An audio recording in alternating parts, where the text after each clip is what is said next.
आज बन रहे हैं सबसे क्रंची आलू के कटलेट्स और सिर्फ उसमें एक चीज़ मैंने डालनी है और उसका कमाल आपने देखना है।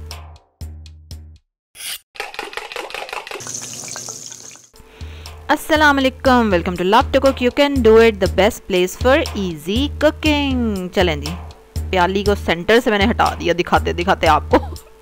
ये है साबूदाना, 2 टेबलस्पून साबूदाना लिया है मैंने और इसमें अब मैं पानी डाल दूंगी और इसको 15 मिनट के लिए मैंने भिगो के रख देना है और उस दौरान ये फूल भी जाएगा और फिर हम इसको यूज़ करेंगे।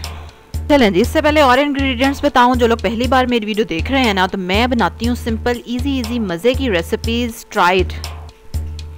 तो अब इंग्रेडिएंट्स पहले देख लें। 1 पाव आलू हैं तकरीबन, उबले हुए मैश किए हुए। ये साबूदाना है जो भी मैंने भिगोया था आपके सामने। फिर नमक है, लाल मिर्चें हैं और थोड़ा थोड़ा बिल्कुल ज़ीरा है, 1/4 टीस्पून और 1/4 टीस्पून कोरिएंडर है और हरा धनिया है। हरी मिर्चें भी आप डालेंगे, मैं बच्चों की वजह से नहीं डाल रही, ठीक है। और आप स्पाइसेस अपने हिसाब से चेंज करके भी देख सकते हैं।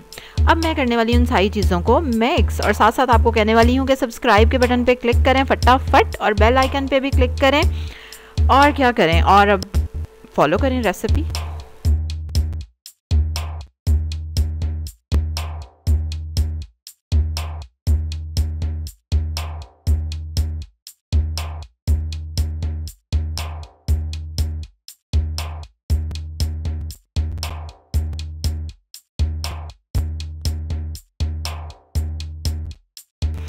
अब इन सबको हम मिक्स कर देंगे और इसकी टिक्कियाँ बना लेंगे छोटी छोटी सी, या जो शेप आप देना चाहें वो आप दे सकते हैं।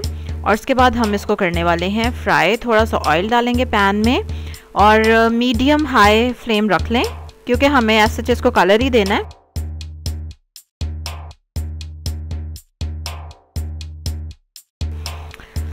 और जब एक साइड से ब्राउन हो जाए, गोल्डन ब्राउन, तो फिर आप साइड चेंज कर दें। फिर दूसरी साइड से भी कलर आ जाए तो फिर आप इसको निकालें और गरम गरम खाएं, ठीक है। अच्छा, गरम गरम ही क्रंची लगेंगी, ये नहीं निकाल के रख लो घंटा 2 घंटे और बाद में आप कहें ये तो क्रंची ही नहीं है। अब इनको केचप के साथ एंजॉय करें या चटनी के साथ खाएं और फटाफट से सब्सक्राइब करें मेरे चैनल को। बेल आइकन पे ज़रूर क्लिक करना है आपने। कल एक और मज़े की रेसिपी के साथ मुलाकात होगी आपसे। अल्लाह हाफिज़।